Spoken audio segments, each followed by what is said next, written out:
Tell me when you're ready, Emily.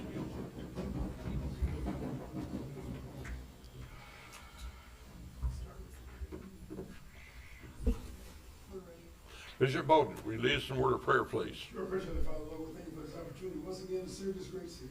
In Jesus' name we pray. Amen. Join me in the pledge. I pledge allegiance to the flag, United States of America, and to the republic for which it stands, one nation, under God, indivisible, with liberty and justice for all. Please be seated. Roll call. Councilmember Dietz. Here. Bolden. Here. Clevens. Here. Sansing. Here. Ray. Here. Mashburn. Trailer. Here. Twitty. Smith. Raines. Here. Mr. Manere. I'm here. One absent, sir. Thank you very much. So we've got before us the presentations of the October 21st, November 18th meeting, and I'd entertain a motion. Move that be approved. Second. Any discussion on the minutes? Seeing none, all those in favor say aye. Aye. All those opposed, nay. Do I hear anything about the consent agenda? Move the approval of the consent agenda in its entirety. Second. Got a motion, second, any discussion? All right, seeing none, all in favor say aye. Aye. All those opposed, nay. All right. First up is Jeremy O. Dr. O. from Jacksonville, North Pulaski. Good evening, Dr. O. Mayor Johnson, city leaders, city council members, my board of directors, community, good evening, and thank you for having us having me here. About 5 years ago, the city of Jacksonville made an impactful decision, a decision to support our scholars and staff members by voting yes to the millage extension. And 5 years later, I'm here to say thank you for making that commitment for our scholars and for our educators.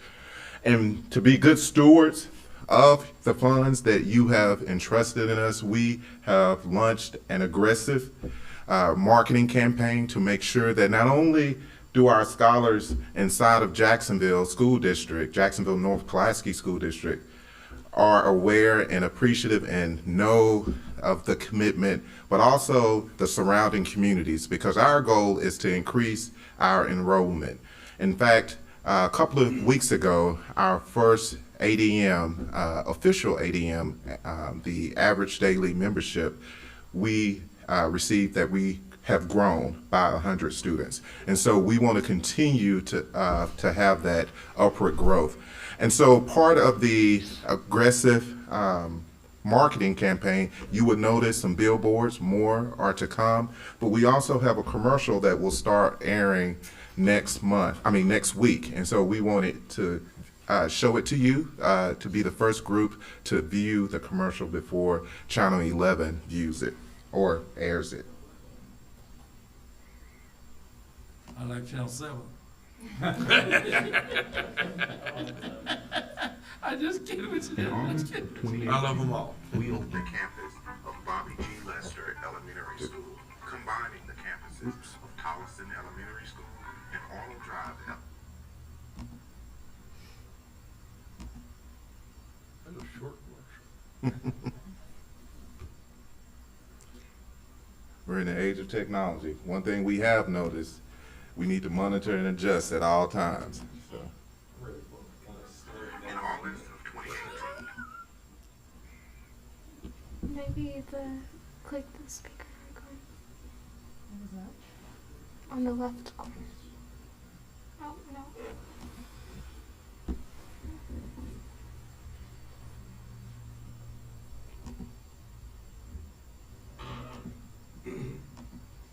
Is there a way for you to right-click the speaker icon in the tab?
August of 2018, we opened the campus of Bobby G. Lester Elementary School, combining the campuses of Tolleson Elementary School and Arnold Drive Elementary School.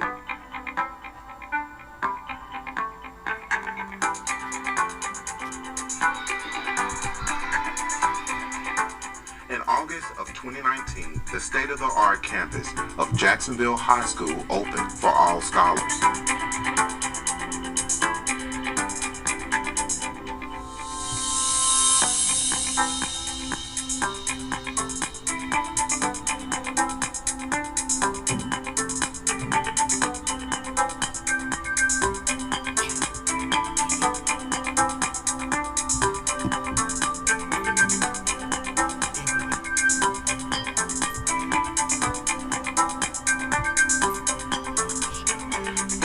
August 2021, we opened the new Jacksonville Middle School.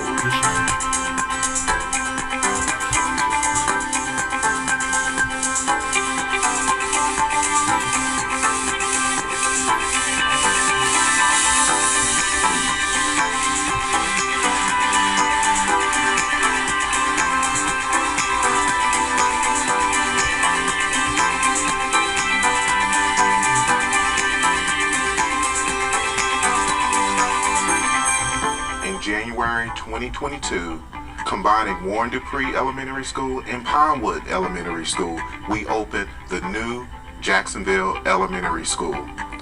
The Jacksonville North Pulaski School District is on pace to have all new schools by 2026. We're building futures, every scholar, every day, one building at a time.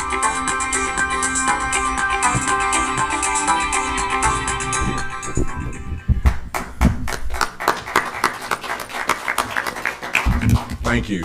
And just as I stated earlier, we want to make sure that we're being good stewards of the funds that the community of Jacksonville has entrusted us with. And so not only are we highlighting the great buildings that we have, but we have started to work on a bid proposal to host athletic, regional, and state tournaments here. And so we submit our first bid in January, looking forward to a favorable outcome to host the basketball tournament in March of this upcoming year, and potentially a track or soccer tournament as well. We want to make sure we bring as many people both inside the city of Jacksonville as well as the outside communities to the city of Jacksonville. And then, so not only are we promoting the buildings, but in making sure we have great buildings and edifices for our scholars and staff members, but we want to make sure the work is happening and taking place inside the classroom. And so the last video I would like to show you is our annual report to the public to showcase. Could you hold on a minute? Yes, sir. We're not getting the video out to the public, and okay. I don't know what the problem is, but before the public want to hear you too. Yes, sir.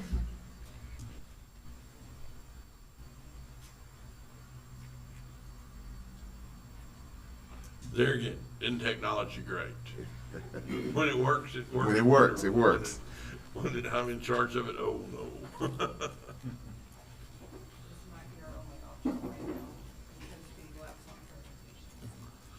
Okay, so but the audio will be it.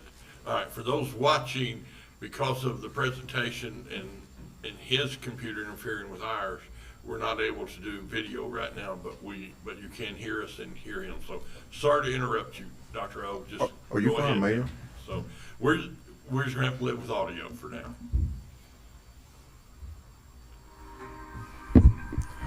So this is our annual report to the public, which highlights last year. The 2020-2021 academic school year proved to be an unprecedented one in education, with coronavirus once again taking center stage. JNPSD faculty and scholars continued taking the necessary steps to stop the spread of the virus by wearing face masks, by social distancing, and by keeping classrooms and school buildings clean and sanitized. Adding to that layer of protection, COVID-19 vaccines were made available in Arkansas to all teachers, school staff, and child care workers in the spring of 2021. Despite adversities stemming from the pandemic, the Jacksonville North Pulaski School District achieved remarkable success. In our annual report to the public, we share stories and information that highlight some of the many accomplishments of our Titan scholars and staff. So let's get started. Jacksonville High School received the 5 of 5 award for its Jobs for Arkansas Graduates program. JAG helps at-risk scholars graduate from high school and make successful transitions to post-secondary education or meaningful employment. Warren Dupree's Heather Williams got quite the surprise when she was named Assistant Principal of the Year by the Arkansas Association of Educational Administrators. Air Force Junior ROTC cadets demonstrated diligence and initiative during the worldwide pandemic, and for that, they received the Air Force Junior ROTC Resiliency COVID-19 Award. These elementary scholars know how to have good old-fashioned fun while burning off some energy. Students in grades K through 5 competed in the first ever Gilmore Games at Lester Elementary. The project spearheaded by ALE teacher and coach Rodney Gilmore.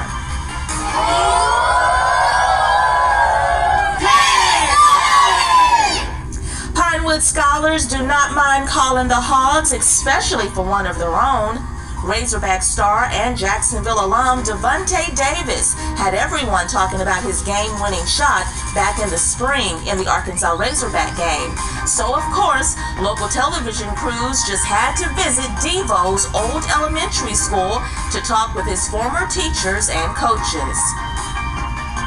JNPSD is home to many outstanding student athletes. Look at the athletic signings from the 2020-21 school year. In football, 3-star defensive tackle Tyus Martin signed with the University of Colorado. Ryan Maxwell is still ahead of the game as a basketball standout at Nicholls State. Alicia Shaw proved she was a leader on and off the court by signing to play volleyball at Houston-Tolleson University. Andreas Bingham, you know him as Deuce, decided to continue his baseball career at Florida Southwestern State. In April of 2021, 5 JNP schools received Purple Star recognition. They included Jacksonville High School, Jacksonville Middle School, Bobby G. Lester Elementary, Merle Taylor Elementary, and Pinewood Elementary. A Purple Star school is a public or charter school that has committed to supporting the unique educational and social emotional needs of military-connected children. And now we are proud to announce for the first time that JNPSD is officially a Purple Star School District. There was a lot of building going on at JNPSD. Elementary scholars were building their vocabulary at the district-wide spelling bee. Construction crews continued building our 2 new schools, Jacksonville Middle School and Jacksonville Elementary. And district leaders continued building relationships with community organizations throughout Pulaski County. We are grateful for the support. Despite COVID restrictions, seniors were able to enjoy their last year of school with somewhat traditional events like prom, the senior parade, senior fun day, and of course graduation. The class of 2021 became the first group of scholars to have its graduation ceremony at the beautiful Titan Stadium. More than 250 seniors walked on that football field that day, racking up more than $2.5 million in scholarships. The Arkansas Department of Education accredits all JNP schools. We have a student enrollment of a little more than 4,000. Our graduation rate is on an upward trend at 88%.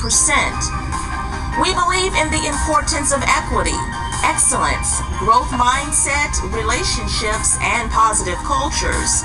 We are committed to making improvements to support positive outcomes for scholars, staff members, and families. However, as we celebrate our wins, we must acknowledge our shortcomings. More work needs to be done raising student test scores and closing the student achievement gap. Motivating scholars and raising the level of expectations is a priority for administrators and educators alike.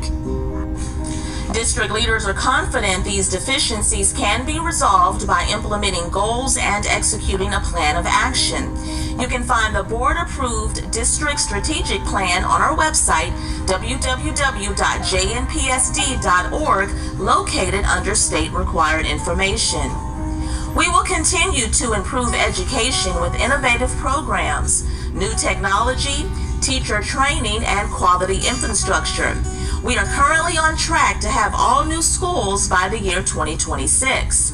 The all-new Jacksonville Elementary School will open its doors in January, and plans are already in motion to build the last two schools by Amita Elementary and Merle Taylor Elementary. As we continue to move the district forward, we will hold steadfast to our vision of being a model school district where every learner is valued and empowered to become a successful, contributing member of society. It can be done with parents and teachers working together. Henry Ford said it best, coming together is the beginning, keeping together is progress, working together is success. Thank you, and just know our success is your success, and we greatly appreciate the investment that you all continue to put into our school district for our scholars and for our educators. Thank you again for the opportunity to present to you tonight. Great job.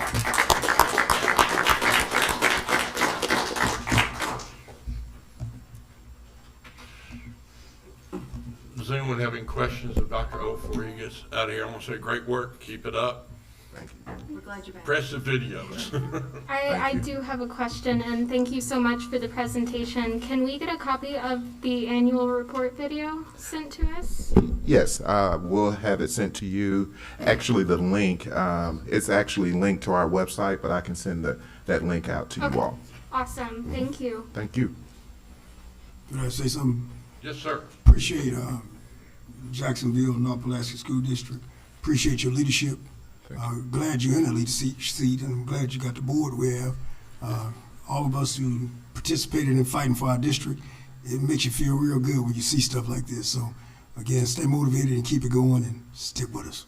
Yes, sir. Thank you. And I do want to recognize one of my right hands. Of course, I have two great assistant superintendents. One is spearheading the vaccination clinic. We're having a second dose at Lester Elementary. That's Mr. Bobby E. Lester. And then, of course, Dr. Janice Walker, who oversees curriculum and instruction. And so we have a great team, You have your board here too, right? Yeah, introduce Yes, your board. Let's to do us. it. Tell us Introduce who your they are. board, because I did recognize, for the record, I did recognize them at the beginning, so I don't want to get in We trouble. just want you to do it again, put it on the spot. Well, my board, I have board president, Daniel Gray, Mr. Ron McDaniel, our board secretary, Mr. Jim Moore, and one of our newest board members, but she's almost like a cheerleader for the district, and so Mrs. Lauren Martin. Thank you. Okay, thank you. Okay, we do appreciate that. Great videos. We're looking forward to great things in the future from the school and our future leaders that you're making today. Now we have a presentation from Gerald Clark on our audit. All of us have a copy, I guess, have gotten it. Is it in front of everybody? Yeah. And so Gerald's going to go over some highlights of the audit.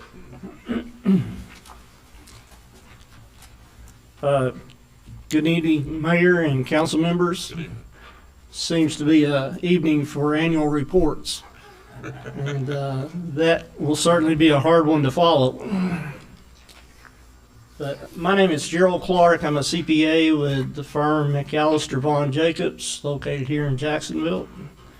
And it's my privilege tonight to present the comprehensive annual financial report for the city for the year ended December 31, 2020.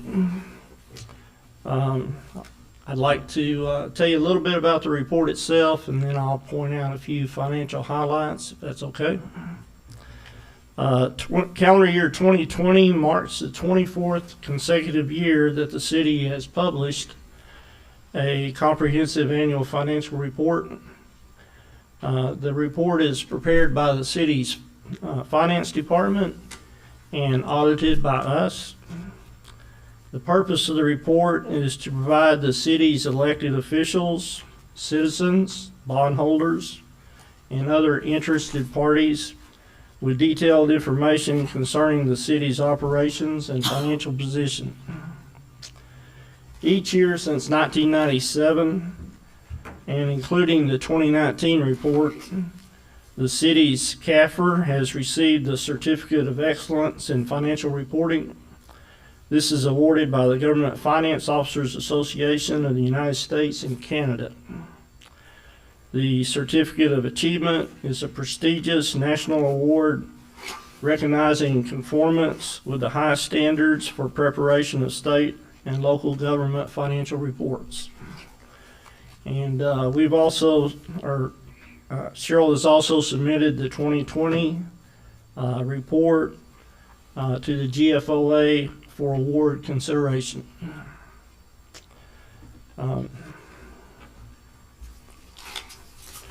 I'd like to say that based on our audit, we've rendered a clean or unmodified opinion on the city's financial statements for the year ended December 31, 2020. An unmodified opinion means that, in our opinion, the financial statements have been prepared using accounting principles generally accepted in the United States of America. They do not contain any material misstatements and are fairly presented. And our independent auditor's report is presented on page 11 of the CAFR. We've also, as part of the audit process, we've prepared a couple of management letters that you have in your packet just to address an internal control issue and as part of the audit. I'd like to point out just a few financial highlights that we think are significant for 2020. The city saw decreases in most revenue sources in 2020 compared to 2019, but saw an increase in its largest revenue source, which is sales tax.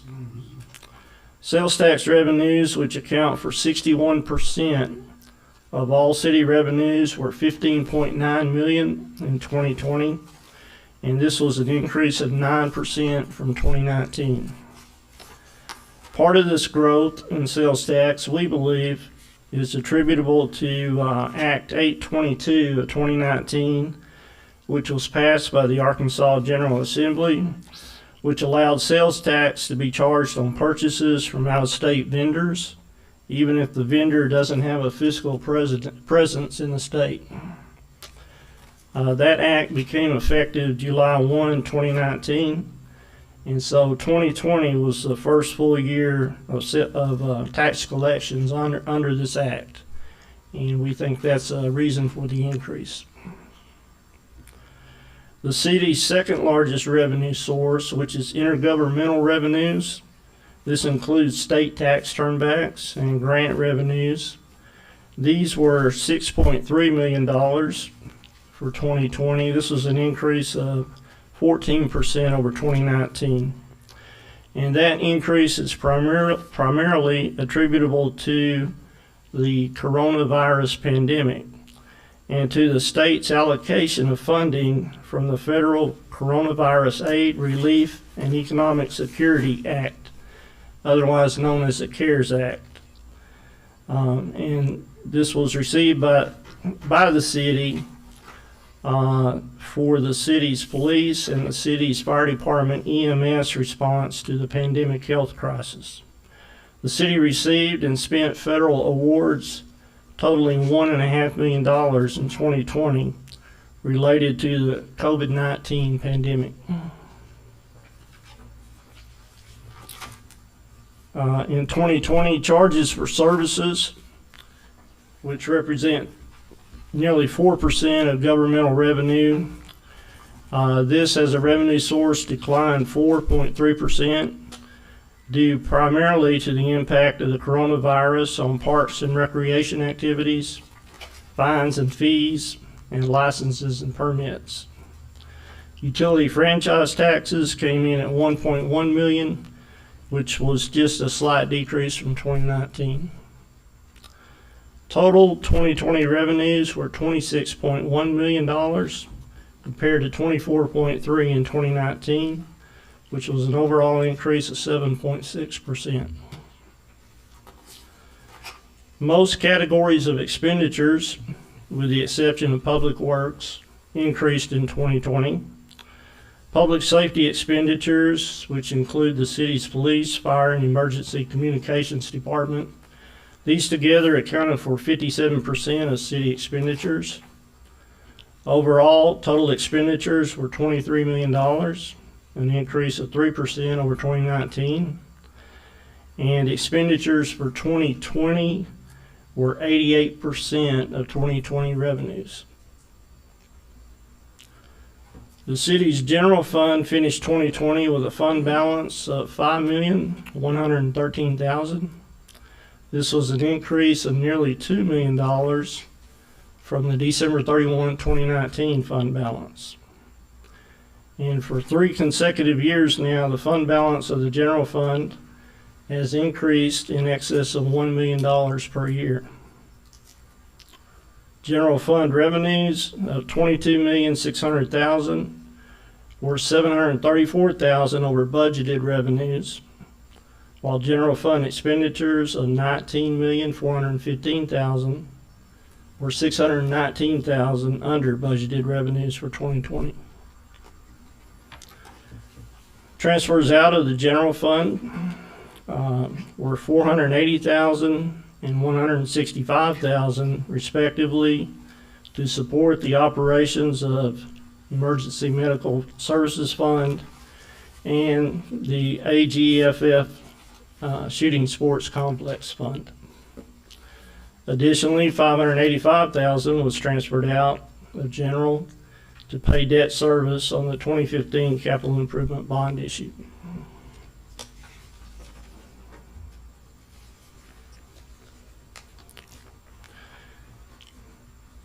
It's the general policy of the city and a minimum target at the end of a fiscal year for the fund balance to be 60 days of expenditures for the next budget.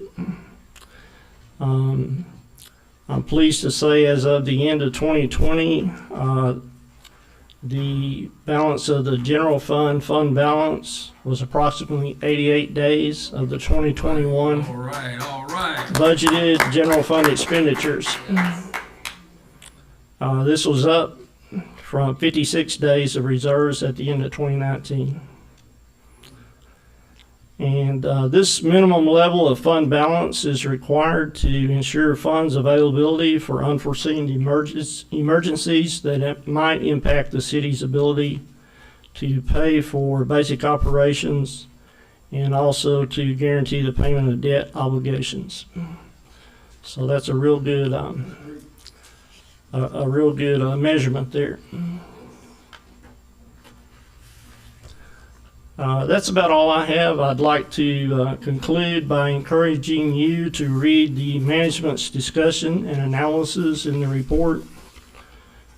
This is comments on and analysis of the financial statements themselves. And would just like to say it was a very good report for a very challenging year. I'd also like to recognize Cheryl Yes. and her department for the job they do in processing all the transactions that come through the city during the year, and also for the preparation of this report and the budget for the city.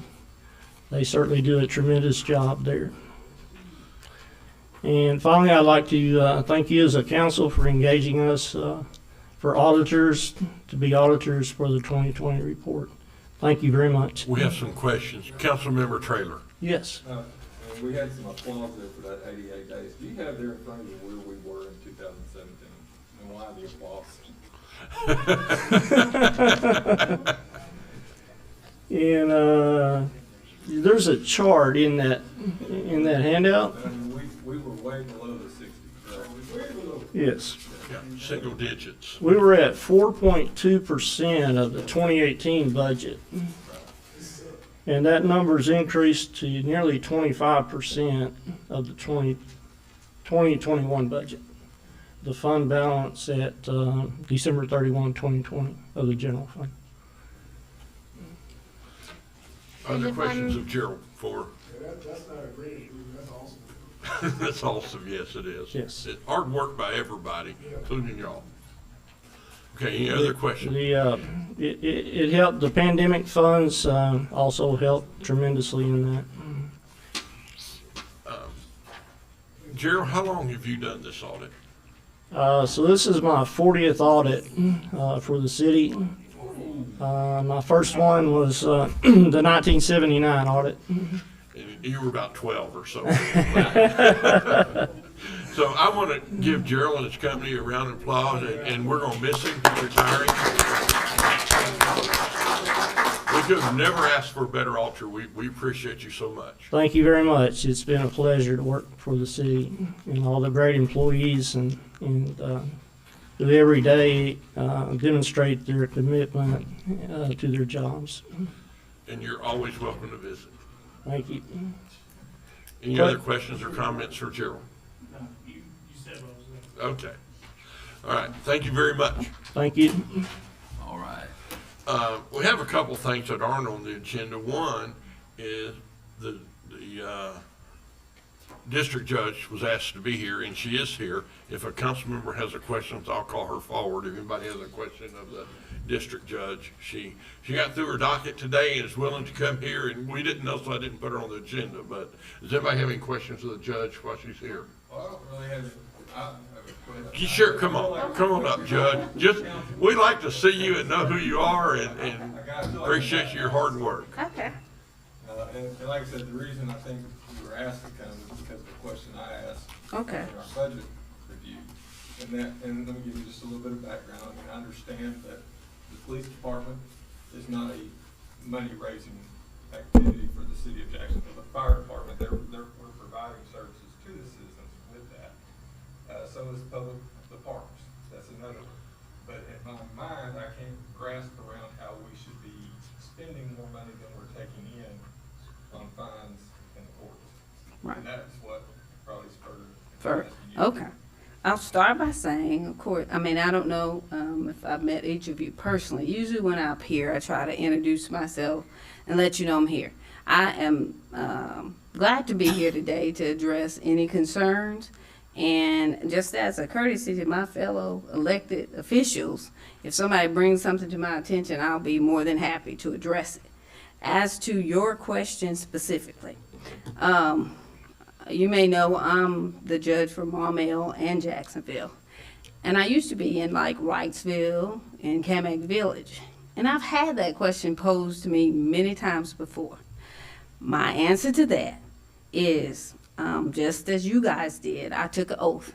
I took an oath as a judge to do what I think is fair, to do what I think is right, to do what I think is just. None of which has anything to do with money. Now, I realize sometimes we don't make money, but the court is required to operate by the state, and I'm, as the judge, trying to be as fair as I can, imposing fines and costs.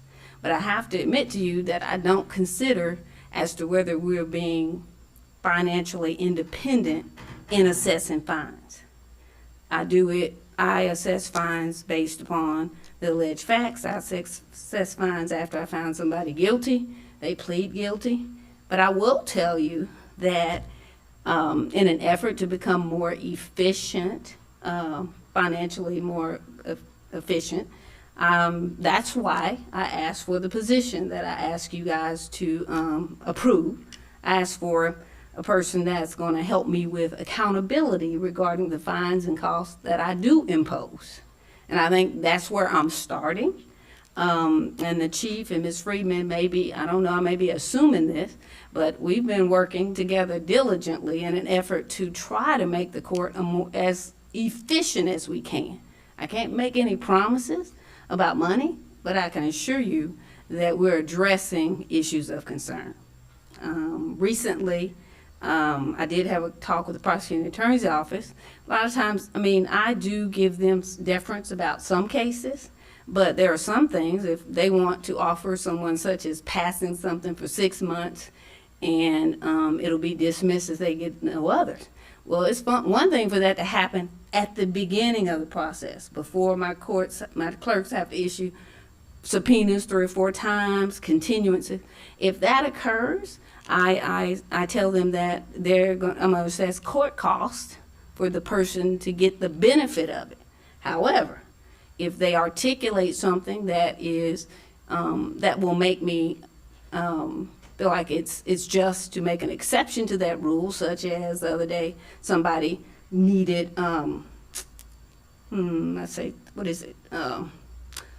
counseling regarding violence.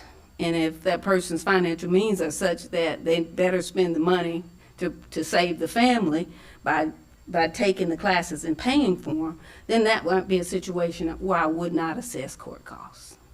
And Ms. Friedman probably she can attest that we've been getting creative about addressing things, and we're doing the best we can. I'm praying that it gets better this year. So if any other specific questions. I feel like the reason you were asked to come. Yeah, and I don't have an issue with that. I don't have an issue with that. But I mean, I do think I have a responsibility to be accountable in terms of, you know, making sure I properly enforce the fines and costs that I do impose. So, okay. Does anyone else have a question of the judge? Any other council member? I have a statement, not a question. Mike, do you have a question? I have a question, and you might not be able to answer it today, but so how many, what's the percentage amount of tickets that you collect that's issued when it comes to you? Meaning collect. If you get 500 tickets that are issued for a year, how many would you say that you collect? You mean collect fines and costs? Yes. Okay. First of all, there are those people, I don't know the actual number right now, but I do need to explain something. First of all, there are those people that automatically will pay whatever the normal fine would be, okay? Secondly, there are those people that opt to go to trial that I find guilty or not guilty. So the number is going to be hard, because if I find them not guilty, they won't be assessed anything. So that number, the way, I mean, I may be able to come up with something for you at some point regarding, you mean collection, you mean like? Collection, like if I'm caught speeding and I'm doing 50 miles an hour and 25. And I assess the fine. And you assess me, and you would assess me if I go to court, why would you not I'd be guilty? I mean, I was caught speeding. Well, there's two sides to every story. And everyone who gets a ticket is entitled to a trial by law if they ask for it, sir. I understand. And then I have to follow the law when I hear it. So there are times when I find people guilty, and especially tickets, Ms. Friedman can speak to that. Find them guilty, I assess fines and costs.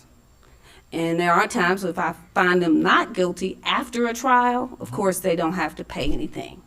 But in terms of the actual numbers, I don't have any numbers for you today, because I didn't think you would, but I just. Yeah, all those factors would have to be factored in to give you good information. So maybe, you know, after this year, if I understand that's a concern of yours, I may be able to fashion something, but and start trying to keep up with the numbers in a way that you may be able to understand and benefit from. Well, I'd appreciate that, because I just think if, you know, the way everything is nowadays in the world, if the policemen are doing their job all they can, and I know you have to do yours, follow the law, but if they're speeding and they're caught, you know, to me, if they were caught, then they were speeding, they're doing something wrong, they need to pay the fine.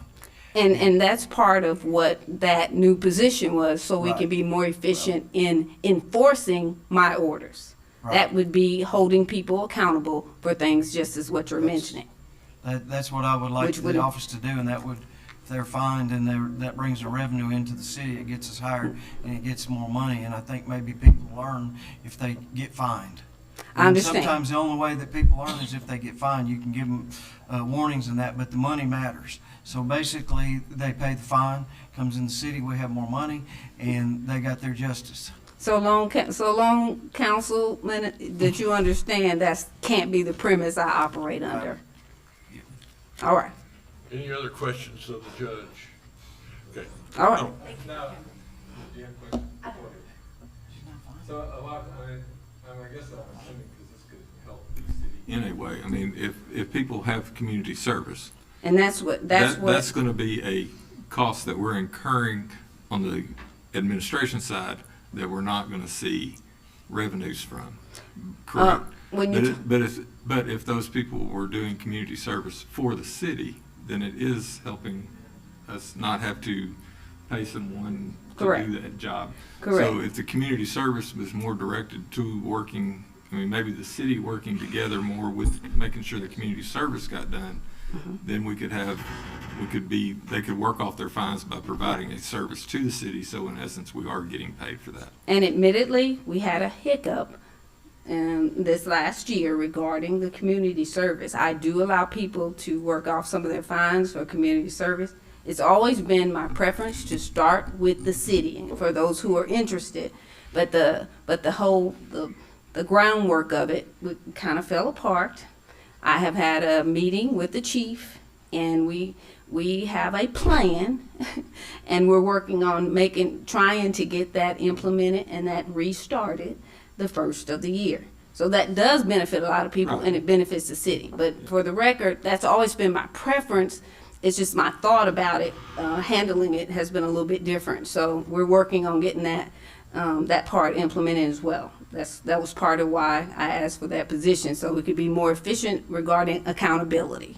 Because if they're doing community service, I mean, I don't know if this happens, but if they're doing if you assign them a community service and they decide to do it in Sherwood or North Little Rock or something like that, Right. we pay the administrative cost and they get the benefit of the work being done. So it would be better if the community service. And I'm not doing that. Yeah, I don't know.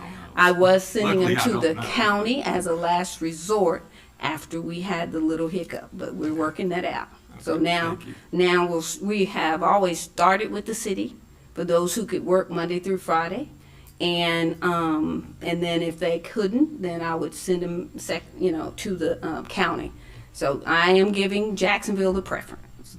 Okay. Questions? Anybody? Okay. I want to ask you a question. Sure. Your docket, the number of cases that you see, and I realize Maumell's not quite half our size, but comparing the two dockets, how many, my understanding is you spend 3.5 or more days out here a week and less there. So could you tell us kind of how that docket splits and versus how many you see here versus how many, I know you don't have an exact number, you could maybe throw some wild percent out there. I have some direct contact, whether I have physical court or not, every day of the week for Jacksonville, because I have video jail docket, I have civil docket on Mondays. Tuesdays, I'm here all morning for a traffic docket, and then I'm in Maumelle. And then Wednesdays, I'm here, we do video jail in the morning, and then I do criminal here. But in the back and forth, Thursdays, I have court here, and Fridays, I do probable cause. In Maumelle, I only have one scheduled court day a week, which is Tuesday afternoon, starting as soon as I leave here for the duration. But I have to do administrative, I have to appear there probably at least 2-3 times a week. I don't stay a long time, and I bounce back and forth. So you would surmise that more than half your time is in Jacksonville versus there. I have to spend more physical time, yes, in Yes. Jacksonville. Or whether it's video time, physical time, or administrative Exactly. time. This is a heavier workload for you. Correct. Than Maumelle is. Absolutely. I actually called their mayor and talked to differences in their budgets and how many people, and said, Caleb, what do you think? Does think she needs another person the size of her docket there? Yes, she does. And so just to tell you that Caleb. I'm glad he used to be my city attorney. I know. And, so he understands he understands how I operate, what premise I'm operating from. So I'm glad you did call him. Well, we've been in several meetings together here in the past 2 weeks, and so I've had several chances to talk to him. And, Great. And so Glad he supports. He says we're justified in what we're doing. I just want to make sure we're not throwing good money after bad, and we're not doing unnecessary things. Good deal. And Thank so, you. yes. Thank you for that. Anything else of the judge for we tell her Merry Christmas and goodbye? Well, just know that anytime you do have a question, I don't have a problem appearing. That's what I should do. So She did with her chief deputy show up when we did our budget hearings, and we went over her budget in detail and gave us some good answers of what's going on there. So thank you for that. okay, thank you so much. Thank you. Merry Christmas. Thank you. Bravo, Judge. One other thing is, Councilmember Blevins, do you have a citizen that'd like to speak? Yes, sir. Please introduce yourself. Come to one of the microphones. All these three lined up are hot. If you want to sit down, if you want to go to that one, I think it's hot as well. Hello, my name is Jason. Is that one hot? Okay. My name is Jason. Some of you up there know me, most of you do not. Here to talk about the gunshots that everybody hears in Jacksonville, or at least myself. I hear them multiple times a week, and I live behind the library. So this is Main Street, Jacksonville. 4 or 5 times a week. I call the cops, they pass down the street, never see them again. And I think one of the problems is there's never a police presence, or at least it feels like there isn't a police presence. They're only there when you call them. Now I see them all the time parked in parking lots. And if you just move the ones that I see in Chambers parking lots, the Charge parking lot, you move them 1 block over, they're in the community. And hopefully those things go down. But it seems like whenever I do call them, or when I do try to talk to somebody about the problems in the neighborhood, I get this same response: oh, we'll step up patrols. But as I said, that's their answer to everything, but it doesn't happen. There's never any cops. So I guess that's what I'm here to say is, like Jacksonville lacks that police presence in the neighborhoods. I would be interested to know, if you went and talked to any cops, if they knew anybody in the communities that they police. Do they know any names? Have they talked to anybody? Things of that nature. Because right now, they're ghosts. You call them, they show up, they leave. Or you call them and say, hey, some stuff's going down on this block or on the street, you need to come. They'll come. Like, the community goes quiet for a little bit. They drive down the street and they leave, never to be seen again until the next phone call. If they just stayed in the community that that call came from, they could catch the next round. And I guess that's just what I have to say. Chief, you have anything you'd like to say in response of, and I know that you're doing things to address this matter, and what people don't know is I get those phone calls and go, why are the police always in my neighborhood bothering us? So I get those phone calls as well. I get both Chief, sides. before you speak, I would like to go ahead and say that I have been noticing an increase in patrols, personally speaking. And I don't know if that's because of the difference of the side of town. I know that you had mentioned Main Street particularly. I don't normally drive down Main Street, in particularly. But I have seen an increase in patrols. I've been stopped myself this year. And I do think that you guys have been more than fair when it comes to patrolling. But overall, we have seen an increase in violence in our community, and I know that that is something that you are concerned about, that you've been working diligently on, and I appreciate you for that. So you had quite a big area there that I can talk about. Warren Street and Lenora, Y'all know where that is. I think that's where he said he lives. So, starting last year, we had citizens come in, complain about the traffic, the speeding. We even put speed sign out there and increased the traffic. I saw ex-patrols multiple times a day. I asked for it. I have documentation that we did it, and it's still going on. So we've been doing that for a little over a year. My officers are on Warren Street quite a bit. I got some other calls about Warren Street, some other stuff. One at the end, some drug dealing, and then on Lenora, there's a guy over there that has a gun. He ain't afraid to step outside, shoot up in the air, and then runs back in. The last time we had a disturbance over there, just last week we were over there with multiple officers. Him and his girlfriend got into a disturbance. She said it was a female that ran down the street. Witnesses said it was one guy. Another witness said it was another guy. They gave us 3 different stories. 2 people gave us 3 different stories about what happened. And so that one was, we couldn't even get the address right. We think we know where it was. The guy wouldn't come out. I keep getting, there was some shots fired 2 weeks ago on Main Street. I told my officers, my captain, and because my brother-in-law heard it, all right? He was at the Jacksonville Shopping Center going to work out. My sister and brother-in-law in the middle of town. He's right. In the middle of town on Main Street, you hear gunshots 5 o'clock in the afternoon. There's something wrong with that. And I don't disagree with that. But there was 2 shots. It's multiple shots, but 2 different incidents, an hour apart from each other. They came from that same little area. So now I know about who it is over there. If they could just tell us the address, because we had several witnesses. None of them agreed on who it was and where it came from.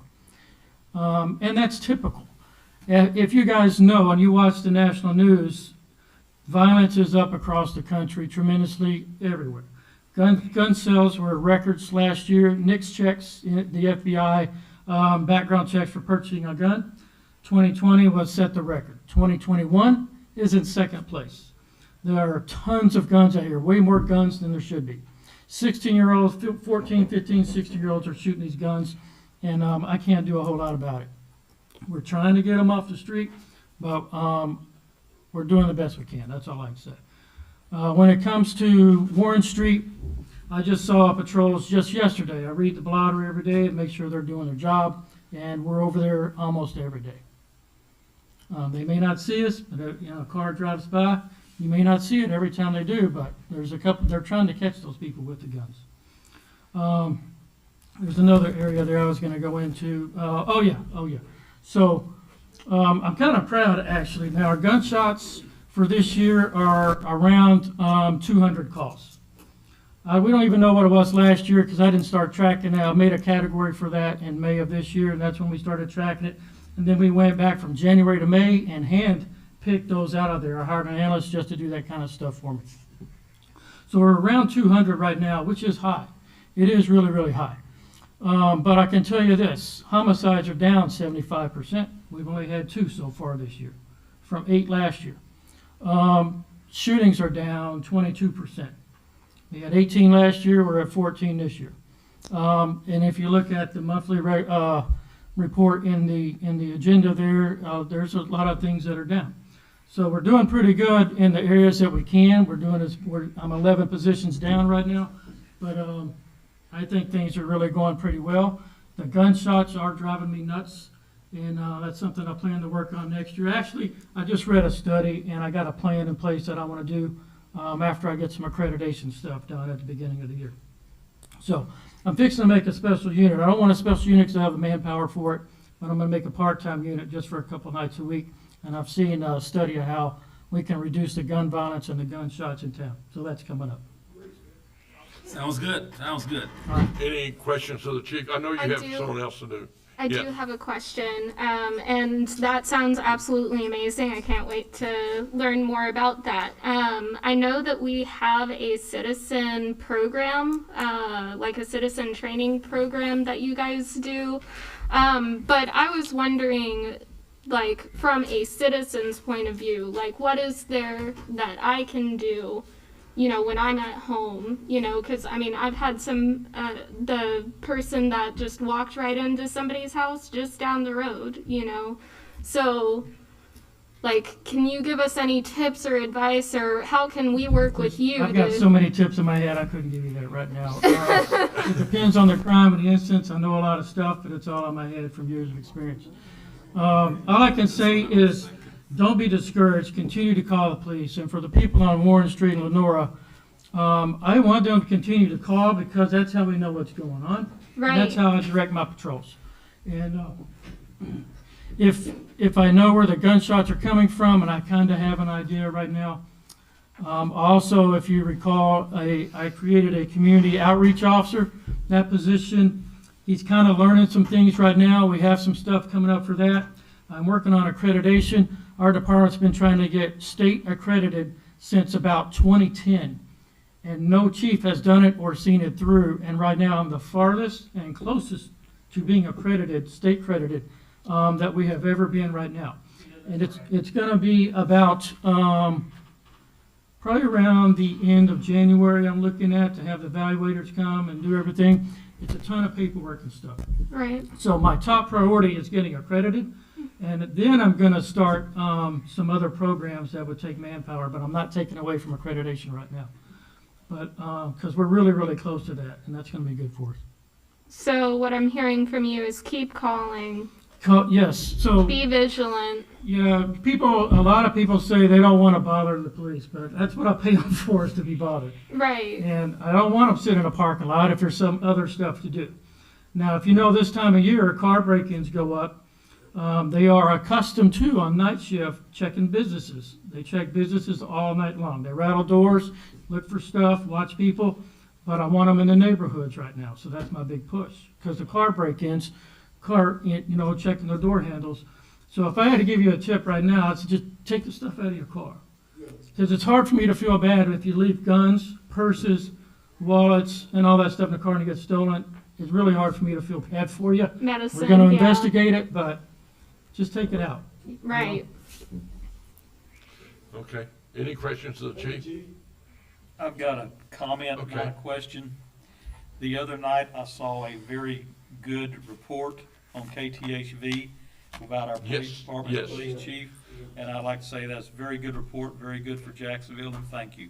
Yes. And for those that didn't see it, it's about the attitude of the police department to make his force more resemble the community, diversification. So yeah, it's a good report. Anybody else got anything, Chief? He's got a special guest here. I'm gonna allow him to introduce right now. All right, You ready? Chief. Thank you, Chief. All right, thank you. Jenny? So you all know that Hetty is retiring at the end of the year, so we selected her replacement. This is Jamie Parker.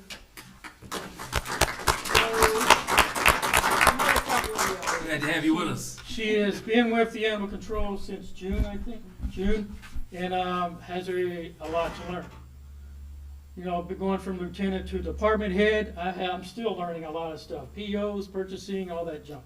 And so the management, purchasing, all the ins and outs, I'm going to be working with her on that. But she's got a lot to learn. It's only a few weeks to learn it, so I wish her luck. Would you like to say a few words? Tell us your first and last name, maybe a little bit of background. So do you love animals? That's what we're asking. Or did I put you on the spot? Maybe Votes. Which one is it? So Jamie Parker. I have, like you said, I've been in animal control since June, but I've had animals in my life, my whole life. When I was about 4, we had pet skunks. So, and Jack. since then it's gone from skunks to cats to dogs. So, no, not yet. I'm still looking though. I'm still looking. So, Got to get a special permit for that, right? I do, and I'm trying to find the person for the inn to do that with. So.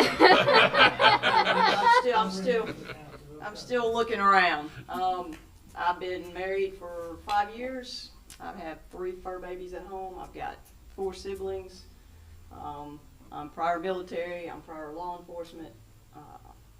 I might look small, but I'm. All right, you with 1,000 pounds in your chest, huh? I can be a force to be reckoned with when I need to. Nitroglycerin comes in small package. Exactly right. Yes, sir. Exactly. So I appreciate the confidence that Chief Hibbs and Charlotte has in me to take over this role, because I've only been in it in June, but Heidi's a good person. She's a good supervisor. She's taught me quite a bit in the little bit of time I've been there, and she's still just a phone call away if I have any questions whatsoever. So just be patient with me. I'm going to learn the best I can. I'm going to do the best. I'm going to keep Jacksonville Animal Shelter running like Heidi's had it running for 17 years. So I will do. I appreciate it. We're here to help you. I appreciate that. My motto is give 'em help. Well, I can do it too. I'm glad I got this one right here on my side. You might be getting more calls on me giving them hell than you, but you know, we'll get the job done. Thank you very much. We appreciate it. Your willingness to step forward and take a job and the challenges that come with it are greatly appreciated by all your elected officials. Oh, I'm here. determined to. I don't like to sit back. You have always seemed determined from the day I met you. So. Appreciate that. Anyone else has something else to come for this council for? We make announcements. I have announcements already. Okay. All right. Announcement, Ms. Twitty. I've got a couple of things. I've gave everybody a packet, not a packet, but one of the chamber brochures, thank you. Whatever it was. Anyway, we're getting ready to do next year's, and we want everybody's business in it, and there are just a few slots available left. You have this in there, it tells you the price of anything. You can get with Steve Pulaski or Lauren, and we greatly would appreciate that, because we're still looking for a chamber director, right? And also, congratulations, Stephanie, on winning the gun raffle.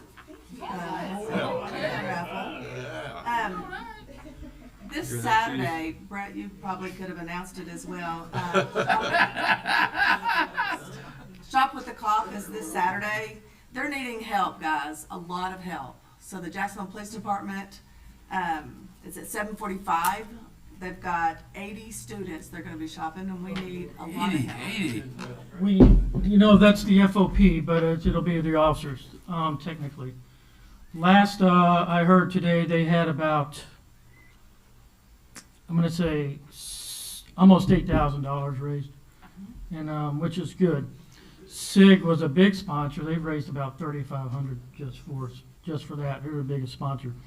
Last I heard, 60 kids, and only have out of everybody 59 officers, so that isn't going to work. And because they're not all going to be there, it's typically FOP members. So I think my wife's going to come help, and maybe a few other spouses. I don't know. I didn't hear 80 kids today. So if someone wants to volunteer to help, who should they contact? Steve Bowdnick or Ryan Wright. Okay. Steve, I think, is working all days right now. He was there today. He may be there tomorrow, and or you can call up there, and the secretaries can put you in contact. And you're doing this upcoming Saturday? Saturday at 8 o'clock. Okay. I spoke with Amy Madison. She's the one that gave me the number of 80, and she's asking for help to show up like at 7:45. Yeah, so at the police department. A few weeks ago, we only had 10 kids signed up, so they went trying to find more. And there is a need. I just think they weren't reaching out right.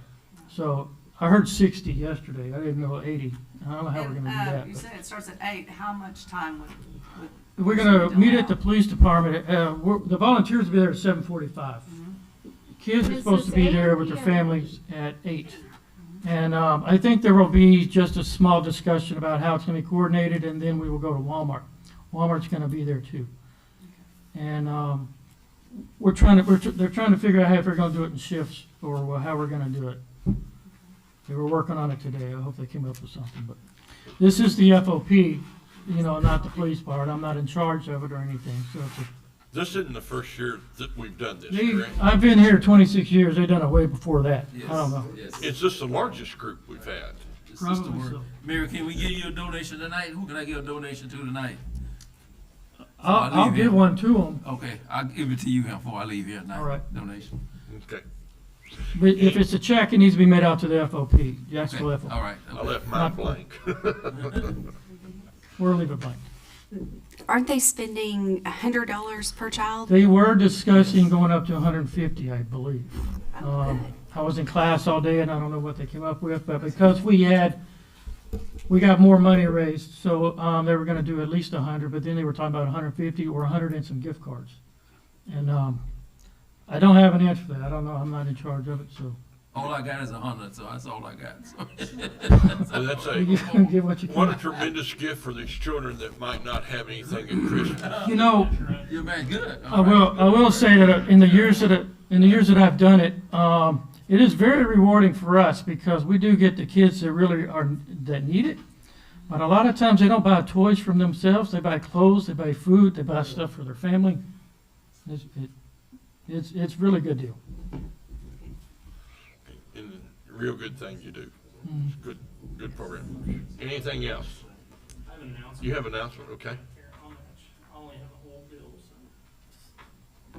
so. I have an And announcement. is that real? Is it real? I know you got a color printer. Taste it and see if it's real. All right, we matching each other's bill up here. Yeah, I'm gonna That's what we match. doing I'll here. match your 100. Matching each other's 100 here. You see this? You see the difference in it? You see the difference in it? I've actually had that's part of my emergency money. I've had $160 in emergency money that I've had for the last like maybe 30 years, and I've never spent that 100 until now. So Okay. Anyway, Another announcement? yeah, I have an announcement. I just hope it's not an announcement you were going to do, but That's okay. I was just going to say I hate to like stop this jovialness with something sad, but if you don't know, the city of Jacksonville and the state of Arkansas lost Garrick Feldman, who was the head of the Leader newspaper, on December 5th. The Leader wrote an incredible article about him, which, you know, I would expect nothing less. But I found out so much more about him that I had no idea, which made his journey and what he has done so much more amazing. And if there's anything that I could say just to sum it up, like, as a kid, he lived history. And as an adult, he reported history. And here at the end, I think that he's left his mark on Jacksonville history. Yes. So he will be missed, and I think that His envision that he brought to Jacksonville in North Pulaski County has just been tremendous what it's done for the whole area. yeah. But I think he did. Yeah, it sucks. Yeah. Good friend of mine. Yeah. It hurt. Hopefully, you can bring us something good. Yeah. Anybody else have anything they want to bring up? Kevin, you want anything about what y'all are doing or anything? You good? Good. Okay.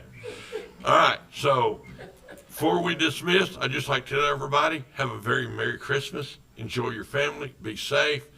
Watch out for that virus thing out there. So. 1, 2, 3. Jingle bell. We're not gonna meet them In January. Okay. First. I'd like to make the motion to adjourn. Second. All right. No. Well, it may. I want to talk to you, Rudy, before you run.